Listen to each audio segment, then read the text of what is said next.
J'ai le plaisir de recevoir aujourd'hui Alexandre de Chavagny, avec qui on va parler pendant une bonne heure là, des problèmes essentiellement des dérives sectaires dans notre pays.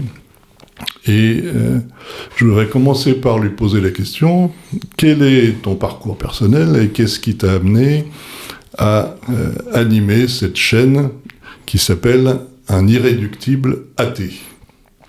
Eh bien, bonjour, merci de me recevoir, je suis très content d'être ici. Ma chaîne s'appelle Un irréductible athée parce que j'étais assez actif depuis une dizaine d'années dans les milieux associatifs en relation à la laïcité, en particulier deux associations qui sont Esprit laïque et Réseau 1905, qui sont aussi animées par des personnes que je considère comme des amis. Et c'est un sujet qui m'a toujours... en tout cas depuis les attentats de Charlie, m'a quand même pas mal préoccupé. Et puis j'étais toujours intéressé, je suivais beaucoup de chaînes d'esprit critique. Et j'ai remarqué une chose, c'est que beaucoup parlaient justement des croyances irrationnelles, de ce genre de choses. Et curieusement, aucune d'entre elles ne me donnait l'impression d'adresser directement ce qui est pour moi est la racine de tous les maux, à savoir l'endoctrinement religieux et donc les religions. Et donc je me suis dit, j'avais très envie de lancer une chaîne YouTube, je savais pas très bien quel sujet traiter et si j'étais vraiment légitime, parce que j'ai aucune formation, j'ai pas le bac, je ne suis pas bachelier, j'ai pas fait d'études supérieures.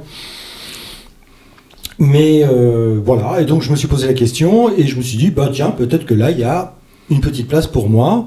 Et de quoi je pourrais parler? Et puis j'ai regardé dans ma bibliothèque, j'ai vu la Bible, le Coran, le Mahabharata. Je me suis dit qu'il y avait matière. Voilà.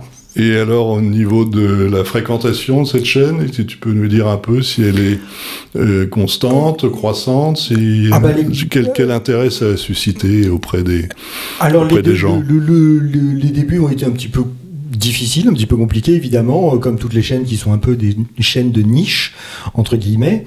Parce que c'est vrai que c'est un sujet, la laïcité, ça peut être un peu barbant, l'esprit critique, ça peut être un peu emmerdant, ça dépend comment c'est présenté.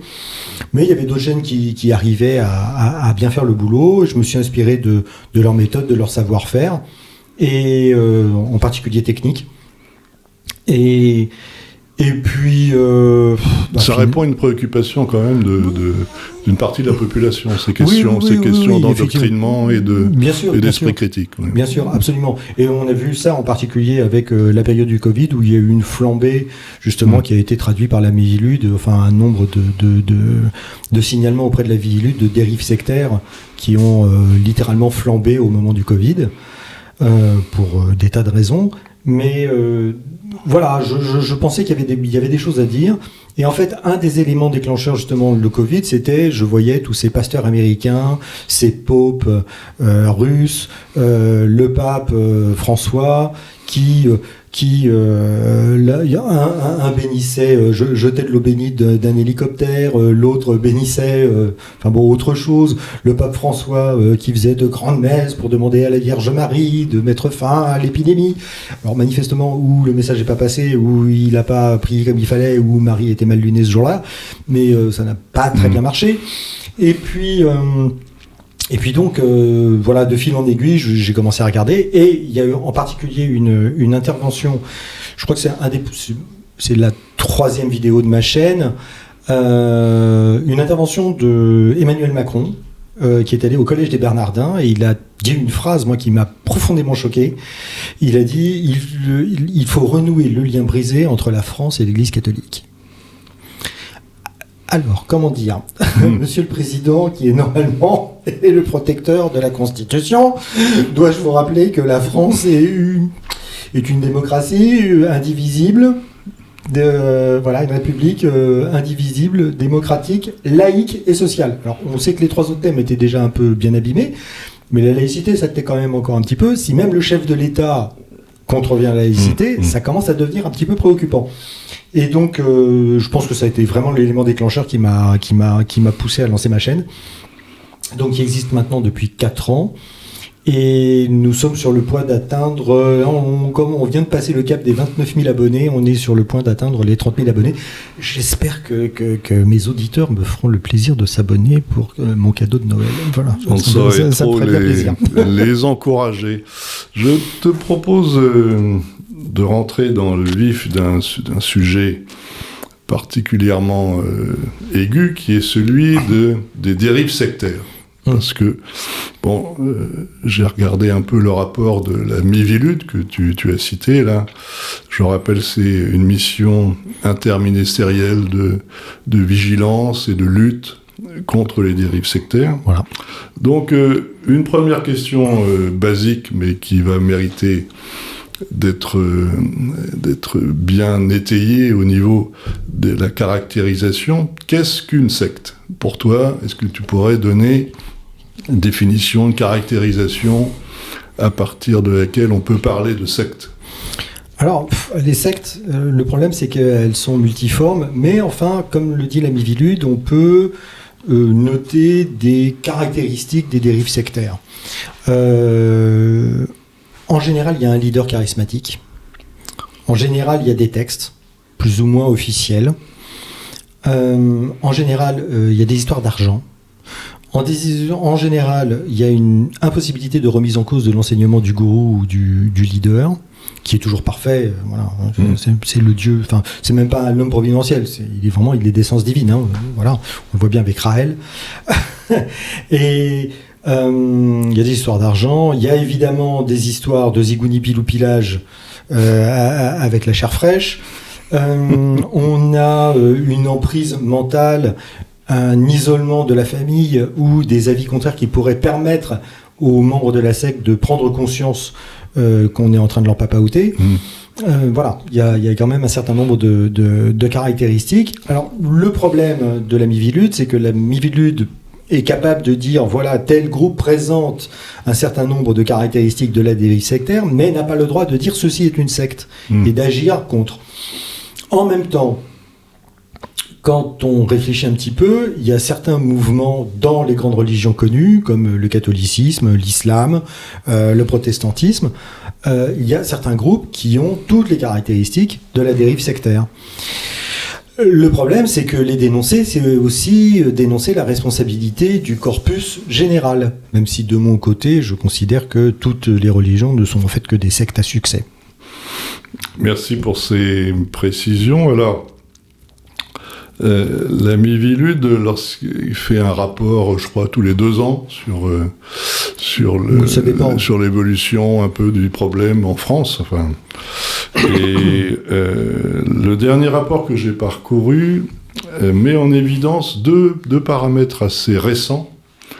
Le premier, c'est, comme tu l'as évoqué un peu tout à l'heure, la responsabilité du Covid dans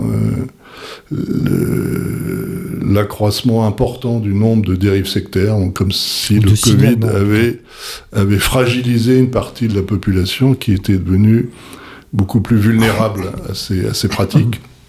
Et le deuxième élément sur lequel je voudrais ton sentiment, c'est l'importance maintenant du numérique dans les processus de sectaires, c'est-à-dire qu'il apparaît qu'il n'y a même plus besoin d'être en contact physiquement avec quelqu'un pour tomber sous son influence plus ou moins délétère, quoi. Donc, est-ce que tu peux revenir sur ces 2 points, le Covid et les réseaux sociaux, le numérique dans ce processus? Pour le coup, les 2 choses sont liées.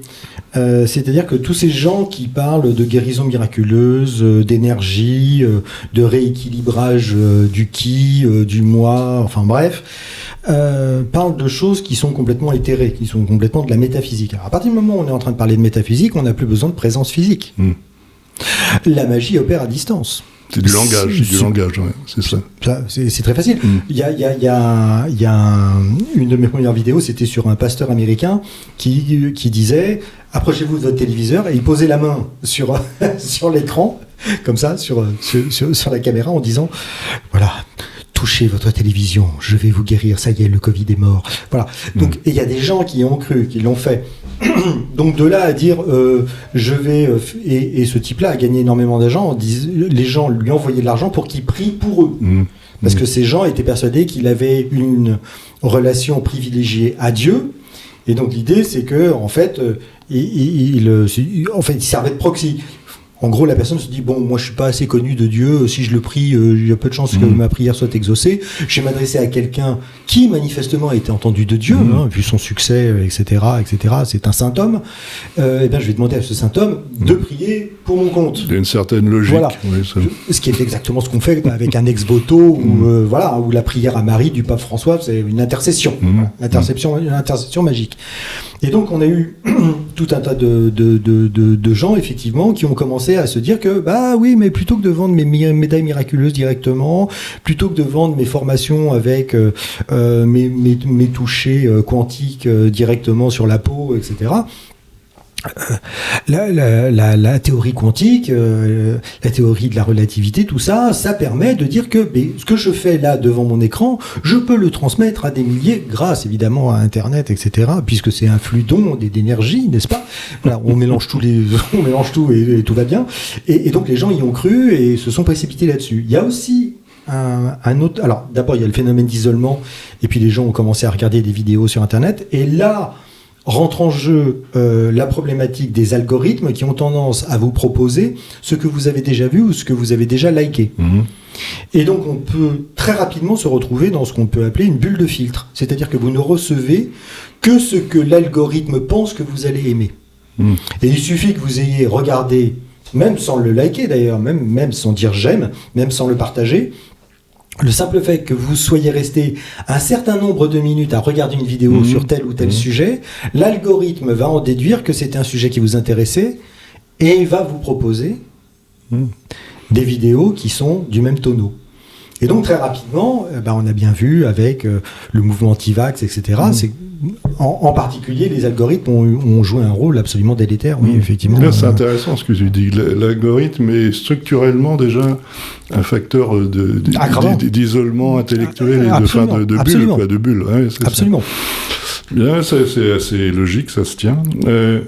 Alors, dans ce même rapport, apparaît différents secteurs de l'activité sociale où prospère plus ou moins la dérive sectaire. Alors je vais en lister deux, trois, puis tu me donneras, s'il te plaît, ton sentiment là-dessus.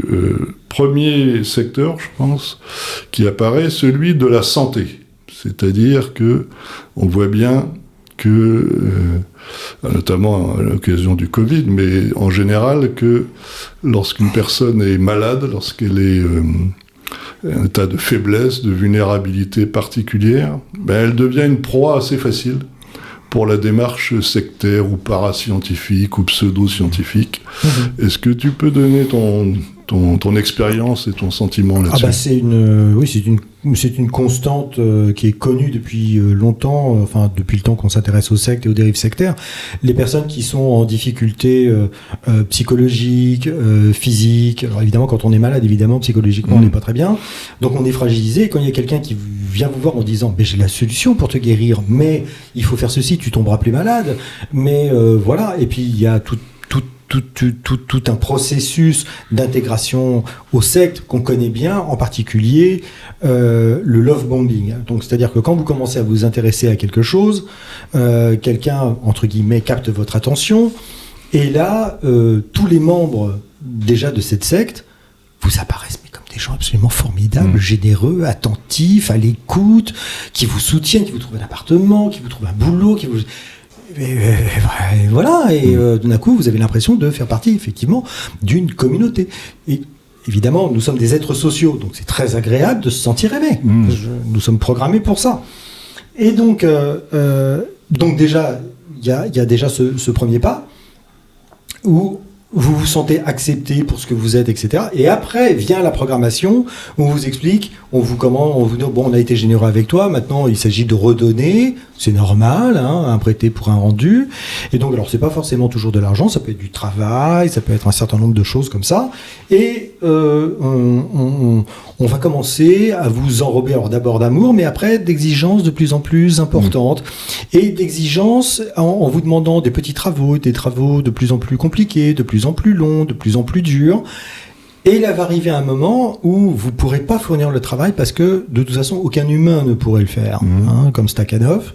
C'est-à-dire que vous arrivez à une barrière, et là, tout d'un coup, on vous dit « Ah, mais pour dépasser cette barrière, il faut appliquer la méthode. » Donc, les scientologues sont très forts pour ce genre de truc, par exemple, mais ça marche dans toutes les sectes. Le phénomène est toujours le même. C'est-à-dire que si tu utilises bien la méthode de yoga, si tu prends bien les médicaments, les pseudo-médicaments qu'on va te proposer, si tu lis bien le livre de la méthode, etc., tu vas progresser et être capable de dépasser ces manquements évidents qui montrent vraiment que tu n'es pas à la hauteur de nos espoirs.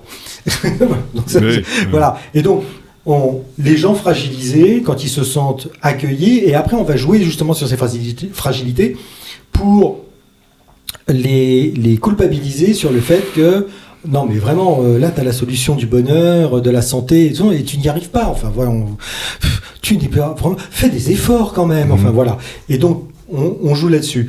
Les fragilités peuvent être effectivement beaucoup mentales, psychologiques. La croyance en général, s'adresse toujours aux failles.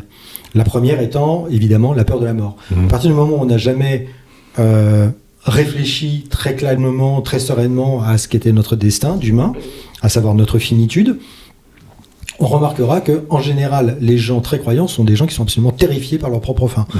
Voilà.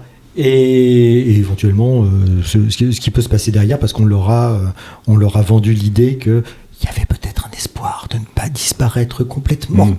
Voilà. Et ça joue là-dessus, la vie après la mort, le paradis. Ce que tu décris là, c'est des grands invariants des religions, des sectes. C'est ce qui me permet de dire que les religions ne sont en fait que des sectes à succès, parce que les méthodes sont les mêmes de culpabilisation, de peur, d'endoctrinement, sont exactement les mêmes. Elles agissent pas toujours au même âge, parce que les religions ont un avantage, c'est qu'en général, elles sont incluses dans les familles, donc elles font partie de l'éducation. Et de la culture. Donc évidemment il est beaucoup plus simple quand vous avez tout le groupe qui vous assène toujours que Dieu est grand, vous finissez par croire que Dieu existe et Dieu qu'il est grand. Voilà. Et pour en revenir aux fragilités psychologiques, oui effectivement les gens qui sont alors c'est là que vient tout le travail sur l'esprit critique, sur les biais de confirmation, sur les biais d'investissement. C'est-à-dire que quand vous cherchez à justifier votre croyance, quand on vous présente des faits, notre esprit a tendance mécaniquement, structurellement, la façon dont fonctionne le cerveau humain, et c'est là-dessus que jouent les algorithmes, ont tendance à privilégier ce qui confirme ce que l'on pense déjà. Quand on se retrouve confronté à un fait qui contrevient à notre vision du monde, notre cerveau a tendance carrément à l'écarter ou à comprendre le contraire de ce qui est marqué. Par exemple, il y avait des gens qui étaient persuadés que l'homéopathie fonctionne. On leur a fait lire un article scientifique qui expliquait pourquoi ça ne pouvait pas fonctionner. Et quand on leur a posé la question « Que démontre cet article ?», ils avaient compris que cet article démontrait que l'homéopathie fonctionne. Donc c'est terrifiant, notre cerveau nous trahit en permanence. Et les manipulateurs, les gourous, jouent justement sur ces failles du cerveau humain pour exercer leur emprise et profiter de nous, or que ce soit physiquement, pécuniairement, émotionnellement, etc. etc. Maintenant, cette dérive peut effectivement prendre un certain nombre de chemins. Alors on parlait du bien-être et de la santé. Il est très intéressant de voir qu'il y a un entrisme religieux incroyable qui est en train de se mettre en place. Alors d'abord, dans la santé, tout court, dans les hôpitaux, on a de plus en plus de personnes qui se mettent à prêcher aux patients. Des médecins eux-mêmes ou les paramédicales ou les... Alors c'est plutôt les paramédicaux, quelques médecins peut-être, mais ils sont peut-être un petit peu plus discrets, etc. Mais alors évidemment les gens qui disent mais ce n'est pas si grave, etc. Que des gens pensent que prier pour vous, ça va être bon pour vous, même si vous en voulez pas. Alors, je prends toujours l'exemple de l'Italie. En Italie, il devient quasiment impossible aux femmes d'obtenir une IVG. Et pourtant, l'IVG est légal. Seulement, ce qui se passe, c'est que vous avez des tas de chefs de service des grands hôpitaux, en particulier dans les grandes villes, mais évidemment à Rome, qui sont des catholiques fervents et qui font valoir leur objection de conscience. Ils sont objecteurs de conscience. Clause de conscience pour pratiquer l'IVG. Quand vous êtes un jeune médecin qui est en train de faire ses études, qui est en train de faire son externat, puis son internat, etc., et que votre chef de service refuse de faire des interruptions volontaires de grossesse, comment pensez-vous que votre internat va se passer si vous avez le droit de le faire, vous êtes médecin? Qu'est-ce que vous pensez qu'il va se passer pour votre carrière si vous pratiquez l'IVG? Tu suggères qu'il y a des modes de pression plus ou moins explicites. Évidemment, il y a des modes de pression qui s'exercent, et de fait, comme le temps d'accès à l'IVG a été réduit de plusieurs semaines, je crois que maintenant c'est 5 au lieu de 9, enfin c'est complètement dingue, la jeune femme qui se découvre enceinte et qui veut pratiquer une IVG, vu les listes d'attente qu'il y a, elle se retrouve coincée. Donc, oui, le prosélytisme religieux a des effets épouvantables sur la vie de tous les jours dans la société. Dans le secteur de la santé, on le voit, et dans tout ce qui est, on va dire, de l'écosystème, entre guillemets, de la santé et de ce qu'on appelle le bien-être. Oui. Alors ça, c'est hyper large, c'est extraordinairement large. Évidemment, il y a des gens qui prétendent que, par exemple, l'homéopathie, par le biais de l'homéopathie, par le biais des médecines douces, et là, on se retrouve avec un truc qui englobe de plus en plus. L'homéopathie est englobée dans les médecines douces, mais les médecines douces est englobée dans le bien-être, et le bien-être est englobé dans toutes les pratiques ésotériques, le yoga, la respiration machin, la méditation en pleine conscience, tout ce genre de stupidité. J'ai même lu des termes que je connaissais pas, comme le néo-chamanisme. Alors oui, ça m'a intrigué. Il y a des domaines comme ça. Il faudrait demander à Sandrine Rousseau, apparemment elle connaît des sorcières. Donc voilà. Et donc vous avez des écosystèmes comme ça qui se justifient les uns les autres, et on se retrouve par exemple avec des pratiques qui sont totalement charlatanesques, comme par exemple l'ostéopathie. C'est complètement fou. Ces gens font n'importe quoi, il y a des accidents, ils prétendent être capables de guérir des choses. Vous avez mal au foie, je vous déplace une vertèbre, ça va aller mieux. Donc, c'est absolument n'importe quoi, et il est absolument scandaleux que les agences de l'État, de santé, ne régulent pas ces pratiques qui mènent, on le sait, à des pratiques sectaires. Je précise quand même qu'au niveau de la sécurité sociale, certaines pratiques comme ça ne sont pas remboursées. Il y a des formes de résistance de l'institution aux pratiques plus ou moins légales de la médecine. Il y a eu une résistance de l'institution dans l'autre sens. Parce que ça fait quand même plus de 100 ans qu'on sait que l'homéopathie, ça marche pas. Ça fait quand même que quelques années que c'est déremboursé. Ah oui, tu vois ça plutôt dans ce sens-là. Ça marche dans les deux sens. D'accord. Oui. Parce que, je recommande, si vous avez jamais vu ce sketch de Jérémy Ferrari sur l'homéopathie, qui est absolument extraordinaire, où il démontre la stupidité de ces prétentions, quoi. Je voudrais maintenant, si tu es d'accord, qu'on aborde un deuxième secteur où il y a une vulnérabilité constitutive du citoyen, c'est la jeunesse. Je ne sais pas si on peut considérer qu'être jeune, c'est être plus vulnérable a priori, mais ça peut se défendre, parce on n'a pas encore formé son esprit critique, et on peut gober un peu.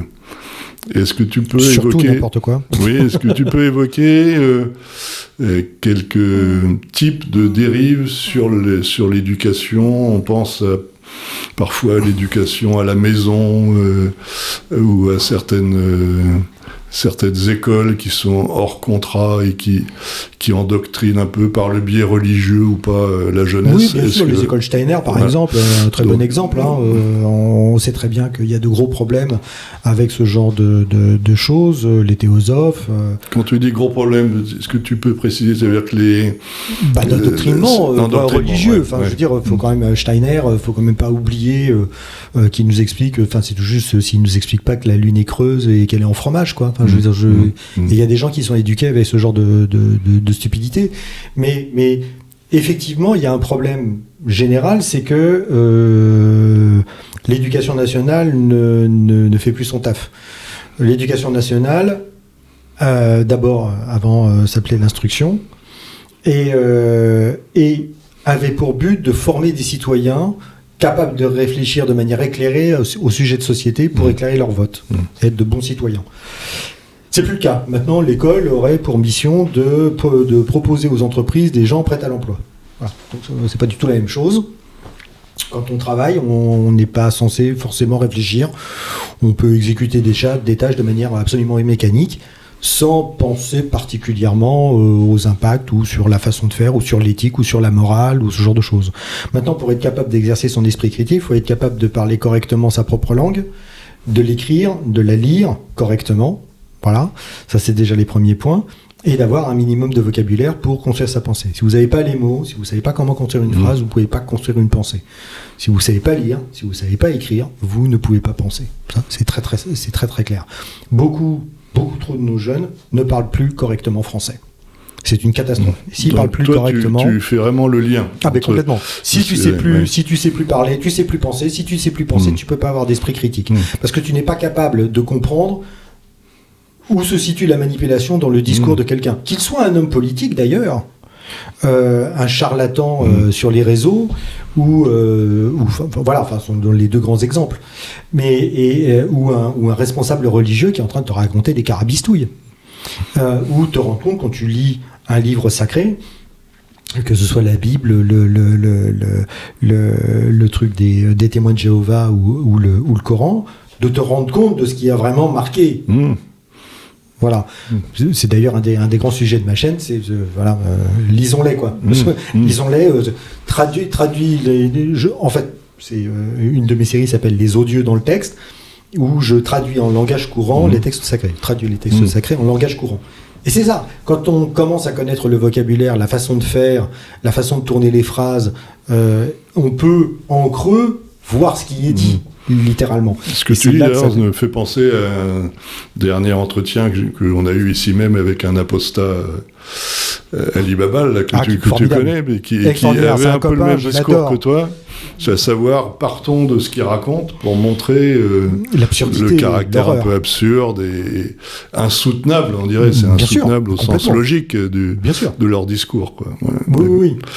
Et les outils, et c'est en ça que l'esprit critique est intéressant, surtout quand on débat avec des prosélytes religieux, très intéressant de voir, d'être capable de reconnaître les outils dialectiques, les manipulations syntaxiques auxquelles les sophismes qu'ils utilisent pour vous tromper, pour changer de sujet, pour ne pas répondre à la question, voilà. Et quand on commence à les reconnaître, le discours passe plus du tout, quoi. Et ce, à tous les niveaux. Ce qui est très intéressant, d'ailleurs, c'est de voir qu'on se retrouve avec des gens, des croyants, entre guillemets, c'est pas péjoratif, mais de base, je retrouve des croyants qui n'ont pas particulièrement étudié leurs livres ou leur doctrine ou leur religion.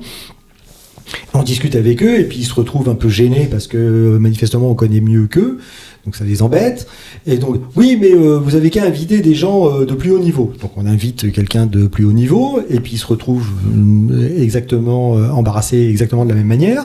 Et puis on invite lequel s'en va en disant « Oui, mais c'était un piège, j'ai envoyé quelqu'un qui est meilleur que moi. » Il envoie quelqu'un qui est meilleur que lui, et qui ne s'en sort pas mieux. Parce que le problème, c'est que les textes, eux, sont toujours les mêmes, et qu'ils sont toujours là, et qu'on peut toujours constater qu'ils disent soit n'importe quoi, soit des horreurs. Oui, d'accord.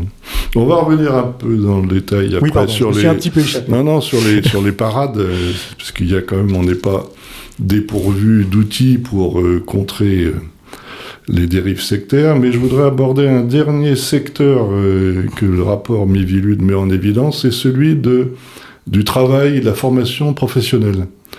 Alors, est-ce que tu peux nous dire un peu pourquoi est-ce que c'est devenu un vecteur particulièrement attractif pour la démarche sectaire? On a du mal à tout simplement parce comprendre. Que les gens qui devraient faire attention aux deniers publics et vérifier qu'ils ne sont pas dépensés à n'importe quoi, ne font pas leur taf. Je vais être très direct, sans compter que certains d'entre eux peuvent avoir des intérêts justement dans ce genre de pratique. Tout simplement parce qu'ils sont adeptes de la chose, par exemple. On l'a vu avec les théosophes, qui sont arrivés à des niveaux ministériels en France, ce qui est complètement dingue. Ceci dit, la France n'est pas la seule à avoir été victime de ce genre de choses. En Corée du Sud, il y a eu une présidente, je crois que c'était une présidente, qui ne prenait ses décisions qu'en consultant sa chamane personnelle. D'accord. Donc elle a failli provoquer une crise mondiale avec la Chine, voilà, ou la Corée du Nord, voilà, parce que Sacha Mal lui avait dit il faut faire ceci, il faut faire cela, et qu'elle ne prenait ses décisions que, voilà. Ceci dit, en France, on a eu Mitterrand qui allait demander son horoscope à Tessier pour prendre certaines de ses décisions. Ouais. Donc l'irrationnel peut se loger, mais très très très haut dans l'appareil d'État. Et ça, c'est un problème. Et si ça peut se loger très très haut dans l'appareil d'État, c'est parce que ça diffuse par le bas. Ça commence aussi par le bas, ça commence par l'éducation, ça commence par effectivement la formation professionnelle où on va vous apprendre, par exemple, à manipuler une baguette de sourcier, voilà. Y a une chaîne absolument formidable, si vous ne connaissez pas, regardez cette chaîne, il est absolument extraordinaire, qui s'appelle G1000 grammes, voilà, qui a fait certains sujets qui ont fait un peu secouer dans le landerneau des médias, parce qu'il a complètement ridiculisé L'Oréal qui sortait une crème quantique. Ah oui. Voilà, une crème de soins quantique. Son sujet a été tellement bien fait que ça a même été repris par Étienne Klein qui en a parlé, donc on en a un peu parlé dans les médias. Et là, il n'y a pas longtemps, il vient de mettre au jour le fait que dans les instances qui décident à quel endroit on va mettre une éolienne, d'accord ? Eh bien, les agences gouvernementales vous obligent à faire appel à des bioénergéticiens. Qu'est-ce qu'un bioénergéticien ? C'est une sorte de mec qui se balade avec une baguette de sourcier moderne, voilà. Donc c'est plus du bois, c'est du métal, et qui va dire oui, si on met le poteau là, cela ne va pas perturber, les énergies naturelles les oiseaux vont se sentir bien, les biches vont pouvoir cambader, etc. Mais si vous le mettez 2 mètres à gauche, ça va être embêtant. Oui, mais alors nous, dit l'ingénieur. Quand on regarde le terrain, les normes de sécurité, etc., il faut qu'il soit là. Ah oui, mais non, ça va pas être possible, répond le bioénergéticien. Et ce qui est complètement fou, c'est qu'en fait, ces décisions dépendent de gens qui sont totalement incompétents au niveau technique et qui sont payés avec nos impôts à dire strictement n'importe quoi et à faire prendre des décisions qui peuvent s'avérer potentiellement dangereuses. C'est délirant. Et je vous parle même pas du béton dans lequel on verse du liquide bleu pour lui donner toujours de la bioénergie. Enfin bon, c'est strictement n'importe quoi. Si vous voulez vous intéresser au truc, regardez la chaîne de G1000 grammes, c'est absolument formidable. J'ai envie de t'embêter un peu. Béton. Non, mais là, j'étais un peu trop confortable. C'était un peu trop facile. Voilà. Allons-y sur les sujets épineux. Oui, dans le genre de secteur, effectivement, il y a la formation professionnelle qui propose des formations qui sont strictement n'importe quoi. Il y a aussi un entrisme religieux très important pour la jeunesse à travers le sport. C'est extrêmement préoccupant. Extrêmement préoccupant. D'accord. Voilà. Tout sport confondu ou certains sports en priorité ? Beaucoup les sports d'équipe. D'accord. En particulier le foot, parce que évidemment c'est très médiatisé, très populaire, etc. Le foot beaucoup. Oui, parce que l'intérêt de l'équipe, c'est que quand il y en a un ou deux qui commencent à devenir un peu plus, prosélytes, il entraîne l'équipe avec lui. avec lui. C'est très difficile de dire bon, écoute, je m'occupe de mon âme, occupe-toi de voilà. Et très souvent, les gens se font influencer parce qu'ils veulent pas paraître désagréables. Moi, j'ai aucun problème à paraître désagréable, donc ça me sauve un petit peu. C'est cet effet d'entraînement. Mais la plupart des gens n'ont pas envie de s'engueuler avec des membres de l'équipe dont ils font partie. Donc, quand il y en a un qui a un discours un petit peu prosélyte, un petit peu radical, etc., les autres ils disent oui, bon. Et puis, sauf que ça construit une ambiance, ça construit une pression sociale à laquelle on finit par se soumettre. Et qui finit par imposer ses buts. Bien sûr, je comprends. Non, quand j'ai dit que je voulais rendre cette conversation moins consensuelle, allez, sortons le poivre. C'était sur l'idée que il y a peut-être dans l'individu une part inaliénable qui ne relève pas du rationnel et qu'il faut aussi préserver. Tu vois, Mais quand moi, l'athée, je pleure à chaudes larmes à l'incendie de Notre-Dame, je suis rationnel ou pas ? J'espère que non. J'espère qu'à ce moment-là, c'est quelque chose qui te dépasse un peu, que moi, tu ne peux pas. Je suis musicien de formation. Oui. Pourquoi est-ce que tout d'un coup, en écoutant la messe en si mineur, je me mets à pleurer à chaudes larmes? Pourquoi j'éclate de rire au début d'un solo de Pat Metheny? Pourquoi, On est d'accord je reste béat d'admiration devant les frotteurs de parquet de Caillebotte? Voilà.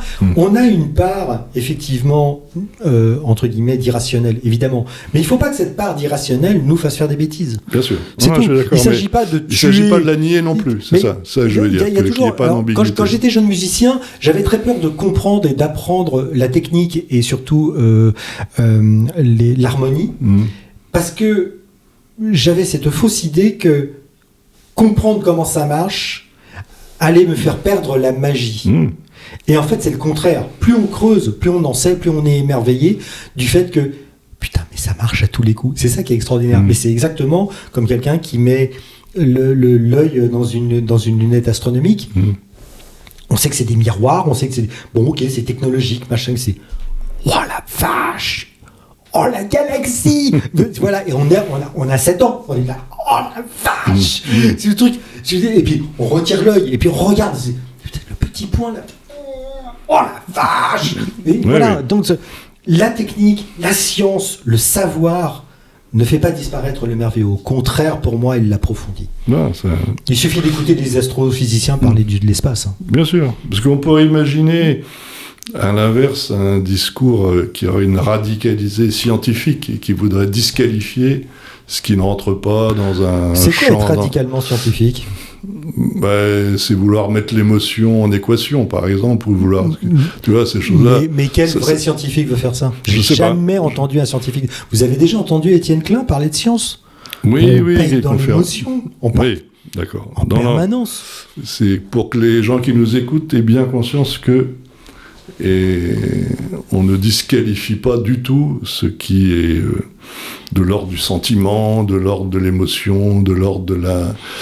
qui sont par essence un peu irrationnels, mais que l'on respecte et qu'on considère. Mais c'est ça, c'est l'idée que tu défends. C'est un domaine de validité, mais si on applique ça là où il ne faut pas, ça peut faire des dégâts. Mais de la même manière qu'appliquer un marteau sur le crâne de son voisin, ça ne marche pas. C'est pas de la faute du marteau. Oui. La méthode scientifique fonctionne. Il y avait une phrase, je crois que c'était Niels Bohr qui l'avait dit pendant la fameuse conférence où ils s'étaient tous retrouvés avec Einstein, Bohr, Planck, Marie Curie, tout ça. Des gros cerveaux. Ils étaient quelques mecs, quelques personnes pas idiotes. Et à un moment, il y en a un qui sort une équation et il y en a un qui s'est levé. Votre équation est obscène. Merveilleux. Bon, voilà. Et pourtant, on est dans l'extraordinaire rationalité, on est dans l'astrophysique, on est dans la physique, on est dans les maths. Mais les maths, contrairement à ce qu'on voudrait nous dire, la science n'est pas froide, au contraire. C'est quelque chose de particulièrement vivant, de vibrillonnant. On imagine l'émotion de je sais pas, d'un Andrew Wills qui finit sa démonstration du deuxième théorème de Fermat au bout de 8 ans d'efforts. On peut imaginer l'orgasme intellectuel que ça peut être. Je me suis dit, mais j'ai réussi, mais ça y est, mais je l'ai. Eureka. Bien sûr. Non, il y a une esthétique des maths, ça c'est connu. Alors, on va aborder quand même, pour ne pas être trop pessimiste, le champ des parades, des antidotes à la dérive sectaire, parce qu'on a des outils quand même, on n'est pas livré à la prédation des grands gourous sans avoir un petit peu d'outils pour résister. Alors, on a un peu abordé à l'instant, et quand on a une petite conversation tout à l'heure, tu as une réponse assez nette. La science... Tu n'y crois pas trop comme antidote naturel à la dérive sectaire. On ne peut pas uniquement s'appuyer sur la science. Non, parce qu'on a bien vu que dans l'esprit... la croyance ne s'adresse pas à la rationalité. La science s'adresse à la rationalité. Donc tant que les gens ne comprennent pas que leur cerveau les trahit et qu'il est par définition irrationnel et qu'il faut apprendre à devenir rationnel par l'acquisition des outils de l'esprit critique, on ne peut pas apprécier la science, voire même, c'est pire, ne pas la comprendre et donc s'en défier. On l'a bien vu avec la vague d'anti-vax qu'il y a eu dans le Covid.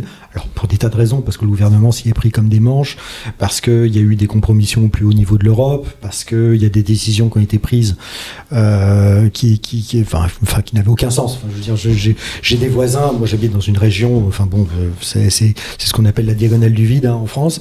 Il y a des gens qui se sont pris des prunes parce que pendant le confinement, ils baladaient leurs chiens en pleine forêt et qu'ils n'avaient pas leur masque. Et les pandores leur sont tombés dessus et leur ont foutu... Alors évidemment, comment tu veux que les gens comprennent un truc aussi irrationnel. On est dans le ridicule complet, là. Mais c'est... Oui, dans l'absurde. Non, la science, tu ne peux t'en servir que, si tu pars du postulat que la science n'est pas là pour te faire du mal ou pour te contredire, ou pour te dire que tu es idiot, c'est normal de ne pas comprendre. C'est normal de pas comprendre. J'ai un ami qui est professeur de mathématiques appliquées et qui fait des recherches assez pointues dans le domaine, par exemple, de la théorie des cordes. Et il me disait, j'organisais un symposium, et donc j'ai demandé à un collègue s'il voulait venir, et puis je lui ai dit, est-ce que tu connaîtrais quelqu'un qui pourrait être intéressant, etc. Et donc, mon ami est allé au cours de son copain, donc il a plutôt compris de quoi il était question en général. Voilà. Mais quand il est allé au cours, que son copain lui a dit « Oh, c'est vachement intéressant ce qu'il fait », il m'a dit « Je suis allé à l'autre cours. Alors, j'ai compris, mais moins. » Voilà. Et puis, le troisième a dit « Oh, j'ai quelqu'un, vous travaillez dans ce domaine-là. Ouais, il faut absolument que vous invitiez Trucmuche. » Et quand mon ami est allé voir Trucmuche, il m'a dit « J'ai rien compris. » Et c'est un mathématicien de haut niveau, et il était à 3 clics d'un autre mathématicien de haut niveau, qui pourtant travaille théoriquement dans le même domaine de recherche qui est lui-même pointu. Donc, je veux dire, il y a une hyper spécialisation qui fait que même les gens les plus pointus ont du mal à se comprendre les uns les autres. C'est justement, les symposiums sont faits pour ça, c'est pour qu'ils arrivent à parler, à se rendre compte qu'ils parlent des mêmes trucs. Voilà. Donc, on en est à ce stade d'avancement. Mais c'est vrai que ce que tu dis, je t'interromps, mais il y a dans la nature humaine une insécurité psychique permanente, c'est qu'on est plus capable de se poser des questions que de trouver des réponses. Donc l'individu... Je suis pas d'accord. Je suis pas d'accord. Notre cerveau a tendance à trouver les réponses les plus simples qui satisfont notre curiosité, comme ça. Non, mais parce qu'il y a des réponses qui sont complètes. La science passe son temps à nous faire des réponses contre-intuitives.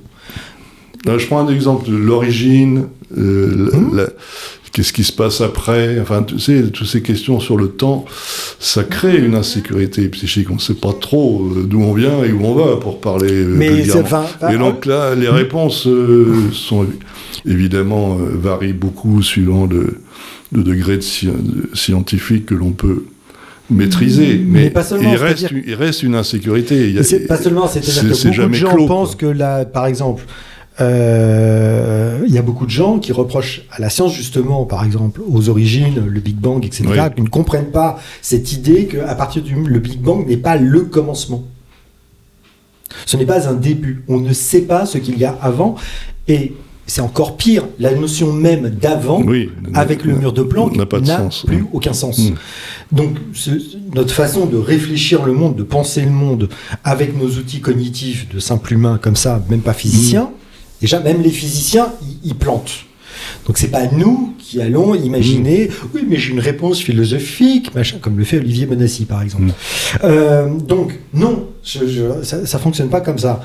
Le problème, c'est qu'il faut accepter de ne pas savoir. La plupart des scientifiques acceptent la réponse « Je ne sais pas ». Et justement, je sais pas, on va chercher à savoir. La plupart des gens n'acceptent pas la réponse on ne sait pas. Mais on voit bien que la religion offre une réponse qui ne tient pas la route, mais elle offre une réponse. Voilà. C'est une explication du monde complètement débile, mais c'est une explication du monde qui permet aux gens, effectivement, de fonctionner en société, de se dire, oui, bon, si je me tiens bien, j'irai au paradis, et puis si je me tiens mal, j'irai en enfer. Bon. Oui, puis il y a le côté opium du peuple, pour revenir sur Marx, ça sécurise et puis ça rend les gens dociles aussi. Une fois qu'on a une réponse, on est. À partir du moment où il y a une scène dans un film que j'aime énormément qui s'appelle Casse départ de Thomas N. Gijol et merde, comment il s'appelle l'autre, Fabrice Eboué, où ils sont transportés aux Antilles il y a 2 siècles, donc ils se retrouvent esclaves. Et il y a un curé qui sort et les Noirs devront obéir aux Blancs, c'est marqué dans la Bible. Et là, Fabrice Eboué dit et non, là il y a marqué Jésus est allé manger chez les pharisiens. Et donc là, le gars en face, merde, il sait lire. Oui, non, mais bon, c'est comme ça. Voilà, etc. Donc oui, la religion a toujours servi effectivement aux dirigeants des peuples à faire tenir le peuple tranquille, parce que la parole de Dieu fait que l'ordre social est celui-ci, et si tu remets l'ordre social en cause, tu remets en cause la parole de Dieu. C'est pas bien, tu vas aller en enfer. Et tu remets aussi en cause des intérêts de ceux qui veulent que ça ne bouge pas, quoi. Mais oui, tu m'étonnes. Bon. Donc la science, pas trop.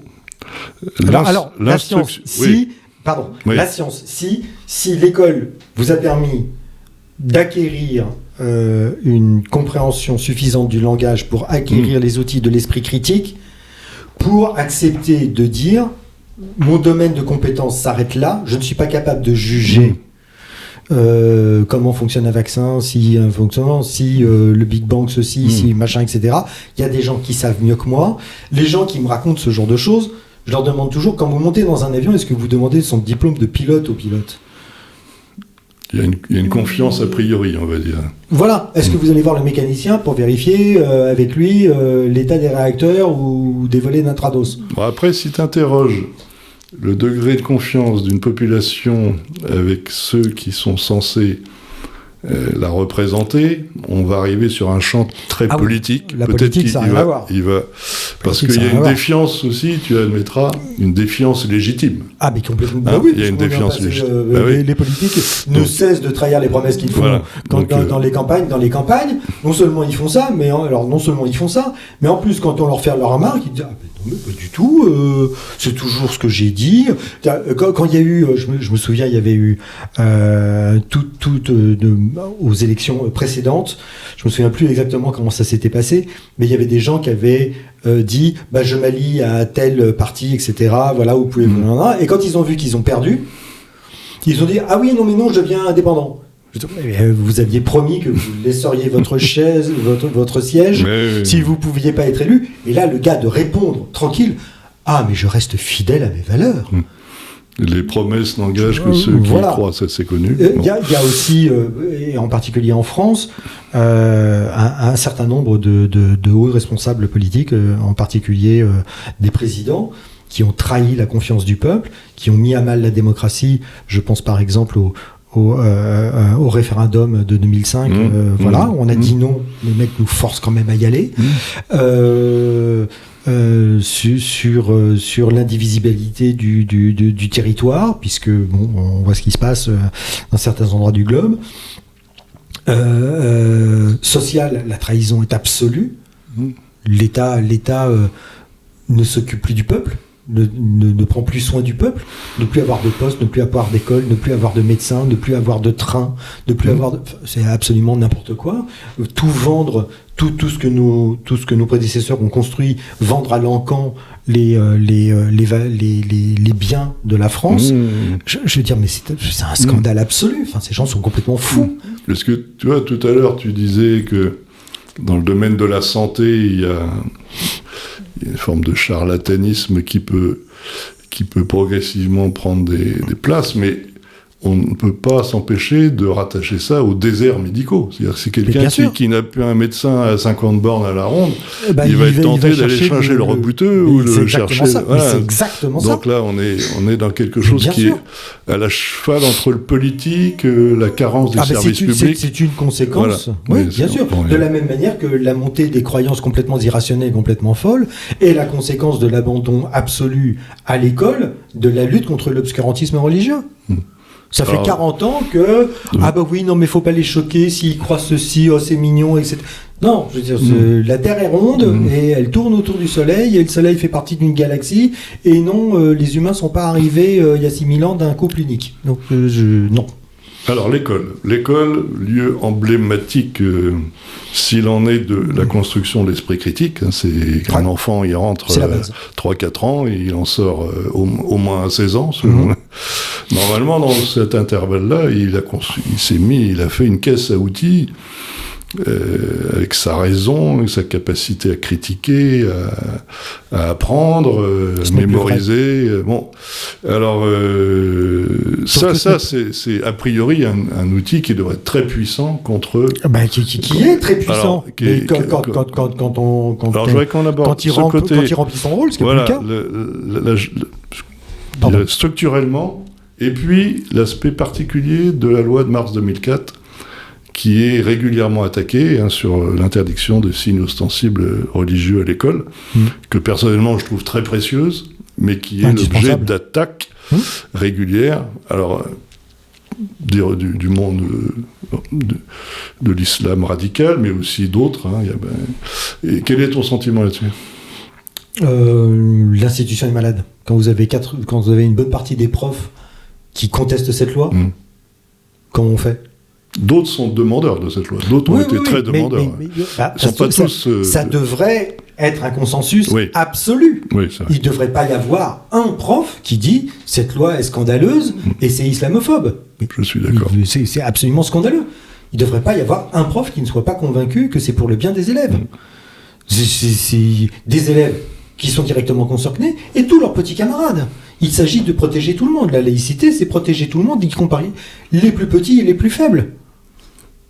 D'accord. Comme il fait le petit bouddhiste, le petit témoin de Jéhovah, etc., quand il se trouve dans une classe où la seule parole religieuse qui devient sacrée est celle de l'islam. Qu'est-ce qui se passe ? C'est une trahison absolue de la mission de l'école, qui est de combattre les obscurantismes. Il ne s'agit pas de considérer l'islam comme anti-républicain par nature, mais à l'école, on est là pour apprendre, on n'est pas là pour afficher. C'est ma position.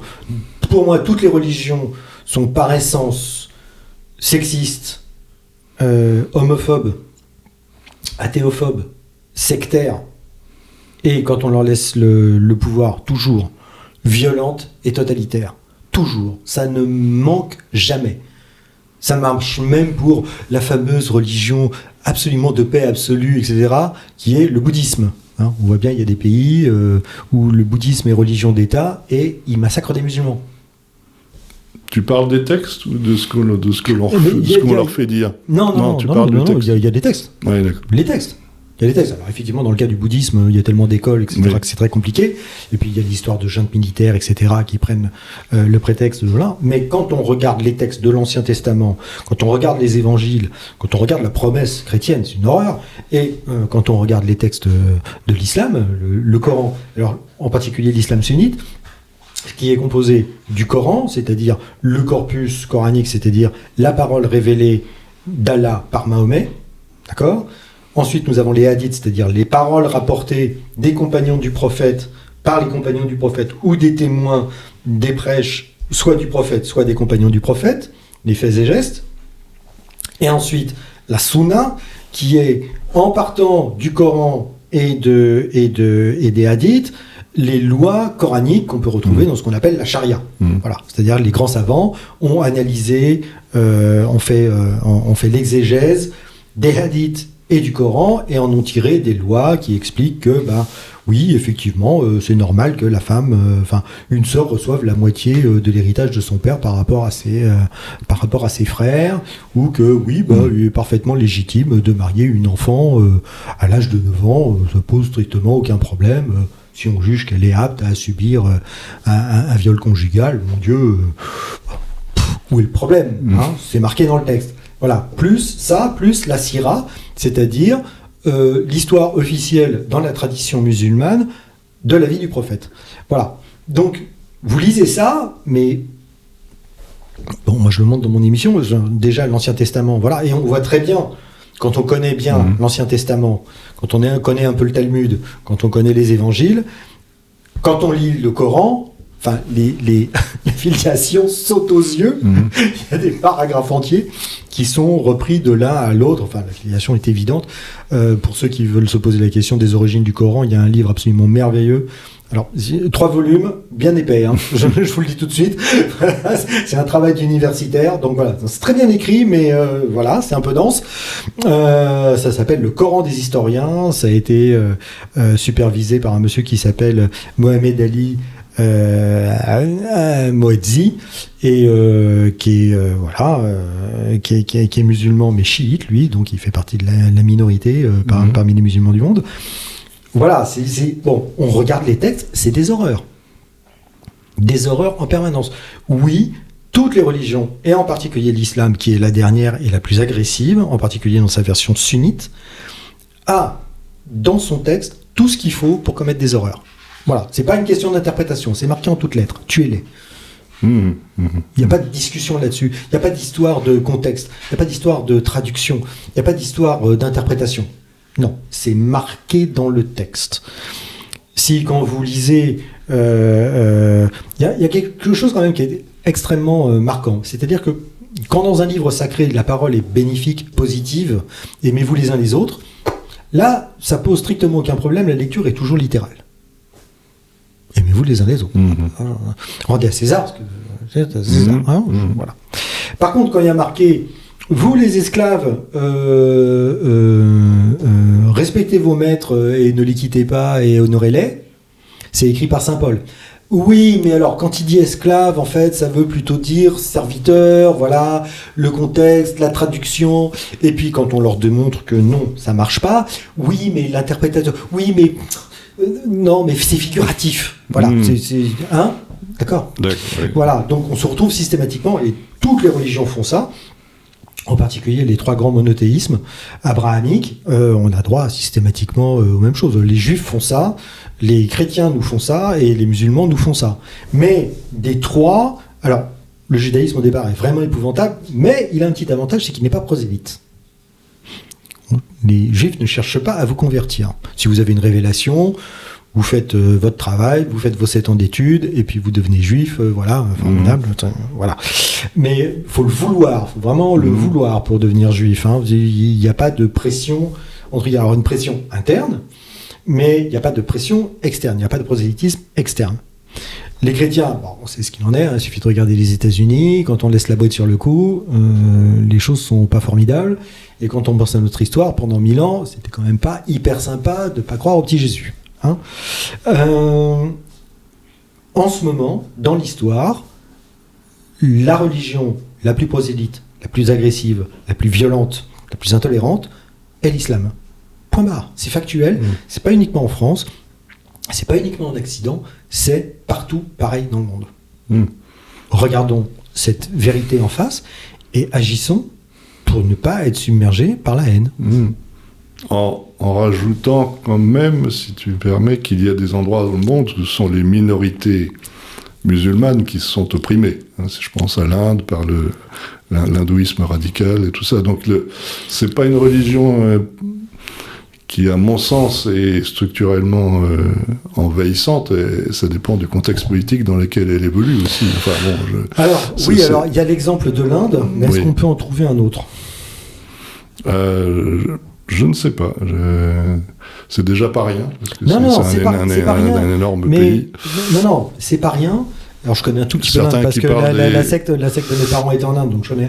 Alors pas grand-chose. Il y en a qui parlent des Ouïghours en Chine, par exemple. Bon, oui. Voilà. C'est des exemples. Mais maintenant, je n'ai pas été voir. Hein, alors, vraiment, dans les deux cas, très clairement, alors il y a 2 grosses différences. De toute façon, le Parti communiste chinois va écraser toute idéologie ou pensée ayant un pouvoir de mobilisation qui puisse la remettre en question. Oui. D'accord ? Or, les religions ont cette capacité de motiver et de pousser les gens à faire des choses au-delà de leur propre intérêt. Voilà. C'est plutôt la potentialité insurrectionnelle là, qui bien sûr, bien sûr. Il suffit de voir ce que le gouvernement chinois a fait au Falun Gong, aux chrétiens évangéliques. Voilà, ils détruisent les... Enfin, vous nous emmerdez, ils rasent le temple, ils discutent même pas. Hein. C'est le Parti communiste chinois, remettons les choses en place. Hein. Voilà. Pour ce qui est de l'Inde, oui, nous avons en ce moment un Premier ministre indien qui est un hindouiste radical, donc un croyant, voilà, comme Bolsonaro, comme Milei, comme Trump, un croyant. Et voilà ce que ça donne quand la politique est dirigée par les croyances, en particulier religieuses, c'est un massacre. Maintenant, il ne faut pas oublier que les invasions musulmanes en Inde ont laissé des traces absolument épouvantables pendant des siècles. Les chiffres qui sont avancés, on est près de 70 millions de morts. 70 millions de morts. Pas maintenant où on est 8 milliards. 70 millions de morts à une époque où on était... si on était 1 milliard, c'est le bout du monde. Donc le rapport n'est pas du tout le même. Les musulmans ont massacré, saigné à blanc, les envahisseurs musulmans ont saigné à blanc l'Inde.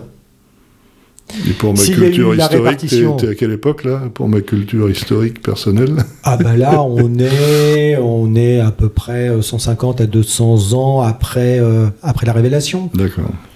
On est en 900, 1000, voilà, dans ces eaux-là. Mais ça dure. Il y a eu plusieurs vagues et qui a duré sur 4 ou 5 siècles.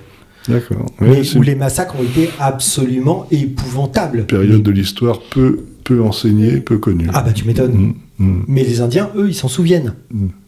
Et donc, s'il y a eu la partition au moment de l'indépendance de l'Inde, 48, c'est ça 48. La création du Pakistan, c'est aussi... Alors, Nehru était pour et l'autre était pas pour, mais en attendant, quand on voit ce qui se passe entre le Pakistan et l'Inde, lequel agresse l'autre, quoi. Regardons les faits. Je veux dire, pour toi, c'est le Pakistan, disons-le carrément. Bien sûr. D'accord. Bien sûr. Bon, on va arriver petit à petit au terme de ces entretiens très intéressants. J'apprends des choses.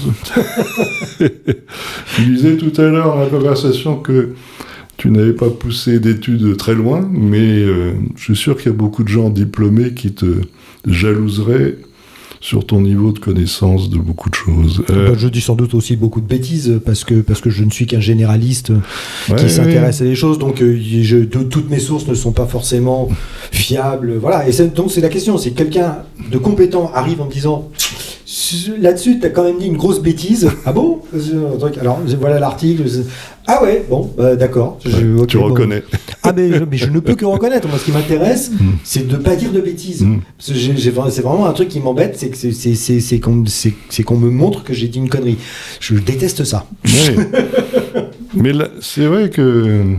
On a tous le droit de dire des conneries, hein. C'est un droit fondamental de se tromper. On a le droit de se tromper, on passe notre temps à ça. Pas.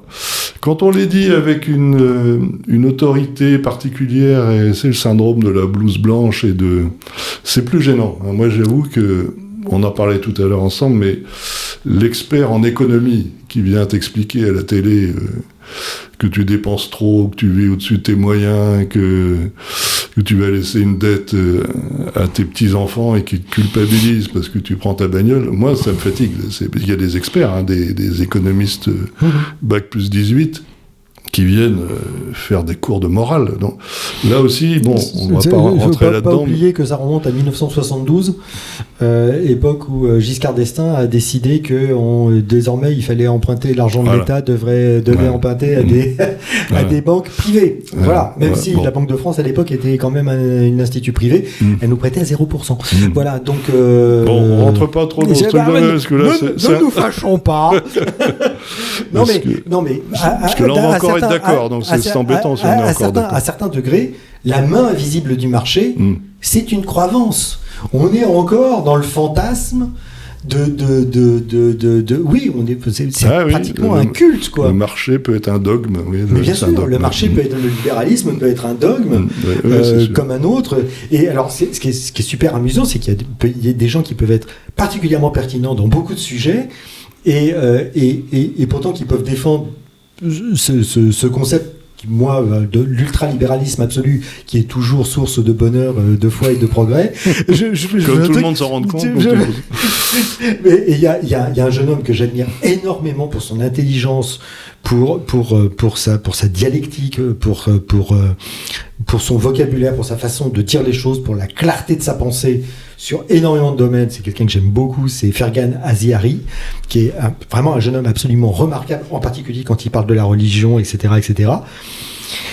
Et qui pourtant est un ultra-libéral. Il faut que j'arrive à discuter avec lui. Ouais. Je veux dire, mais comment Tout excès est mauvais. Voyons, il faut bien empêcher les marchés de faire strictement n'importe quoi si on leur laisse la bride absolue. Et de la même manière que l'étatisme absolu est une stupidité, le libéralisme absolu est une stupidité aussi. On a besoin d'équilibre en tout. Puis c'est vrai que si on regarde ça sous l'œil des contradictions du néolibéralisme, là on arrive actuellement à des niveaux d'inégalité, de répartition de richesses, de désarroi de la population, de crise institutionnelle, de crise économique. Oui, il y aurait quand même de quoi se remettre en question d'un simple point de vue, je dirais, pas scientifique, mais ça ne marche pas, quoi. Il y a quelque chose qui ne marche pas. Bon. Surtout que je crois me souvenir avoir vu une émission historique qui expliquait qu'il y avait une certaine période dans l'histoire de la Gaule où effectivement il y avait eu des disparités de richesse qui commençaient à être... Alors, nos disparités de richesse commencent à ressembler à celles qu'ils avaient observées dans l'histoire de la Gaule, et que, arrivé à un certain niveau de disparité, la société tient plus. Elle se casse la gueule. Alors, je veux pas dire de bêtises, mais je crois me souvenir que ils étaient partis d'un chaudron, qui était serti de pierres précieuses dans tous les sens, qui appartenait à un truc, et qui avait été créé juste avant un effondrement total de toute une partie des tribus dans une région, parce que manifestement il y en avait qui accaparaient toutes les richesses et qui laissaient même pas de quoi vivre correctement aux autres. Bon. Je voudrais, si tu es d'accord, pour terminer, qu'on aborde un sujet aussi assez polémique et politique. C'est celui du rapport un peu étonnant d'une partie de la gauche, alors si tant est qu'on soit d'accord sur ce que ça veut dire, avec le phénomène religieux. Parce qu'il y a une constante, en fait, quelque chose qui rapproche la gauche de de l'islamisme radical, c'est que les deux sont anticapitalistes. C'est-à-dire qu'il y a l'idée qu'il y aurait une alliance naturelle, parce que les deux étant contre l'État bourgeois, contre une certaine oligarchie financière, ils auraient une finalité naturelle à s'allier. Alors on sait bien que ça ne fonctionne pas. On peut parler du cas de l'Iran, bien sûr, où le fondamentalisme religieux a été attendu par même les communistes, je crois, en Iran. Puis, c'est arrivé 3 fois dans l'histoire contemporaine. La guerre d'Algérie. Oui. Il y a eu un paquet de communistes algériens qui ont aidé, qui ont travaillé à la guerre avec le FLN, ouais. etc. Ouais. Et très intéressant parce qu'ils prenaient des risques, ils étaient sur le terrain, tout ça, etc. Et les islamistes, eux, ils étaient au Qatar, en Arabie Saoudite, etc. Mais ils balançaient leur petite propagande sans mettre les pieds sur le champ de bataille, entre guillemets. Et quand le FLN a gagné, enfin plutôt quand la France s'est retirée, là, tout d'un coup, les islamistes sont arrivés, et qu'est-ce qui s'est passé ? Tous les communistes ont disparu. Soit ils sont allés en prison, soit ils ont fui en France, soit ils ont fini dans un fossé avec une balle dans le crâne. Afghanistan, même chose. Il y a eu des tas de communistes qui sont allés aider, même si l'Afghanistan était en guerre contre la Russie, il y a des tas de communistes qui sont allés aider, etc., les Afghans. Ils ont tous disparu. Et puis, il y a le cas emblématique de l'Iran, où vous avez des intellectuels de gauche français qui célébraient la victoire contre le grand Satan capitaliste américain et le chat, cette marionnette absolument immonde de l'Occident dépravé, machin, truc chouette, et on allait voir ce que vous allez voir, une société vraiment égalitaire, machin, ah ouais, les femmes, elles ont bien vu, les Iraniennes, elles l'ont bien senti. Et ils sont en train de refaire exactement la même erreur historique. Alors, les gauchistes, une certaine gauche s'allie avec les islamistes sous le prétexte fallacieux de combattre le capitalisme, ce qui est débile. Il suffit de voir les théocraties musulmanes qu'on a dans le Golfe Persique, etc. Bien voir que le capitalisme, ça marche très bien, aucun problème. Oui. Ils n'ont aucun problème avec le fait de faire beaucoup d'argent. Voilà, et en particulier en utilisant le Hajj, le pèlerinage à la Mecque, ça rapporte des centaines de milliards à ce pays qui ne s'est rien créé par lui-même. Non, c'est une trahison absolue de l'idéal anti-obscurantiste de ce qu'est la gauche. C'est une catastrophe absolue, c'est une trahison absolue. Et moi qui me suis toujours senti de gauche, enfin j'ai 25 ans de CGT derrière moi, bon voilà, après c'est mon expérience personnelle, mais bref, enfin Psychopas CGT. Le 10 novembre 2019, quand j'ai vu les gens de cette gauche défiler au cri de Allahu Akbar et être contents de voir des petites filles avec des étoiles jaunes à 5 branches.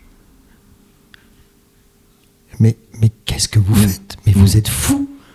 Mais vous êtes devenus fous ! Non, c'est pas ça la gauche. La gauche combat l'obscurantisme religieux.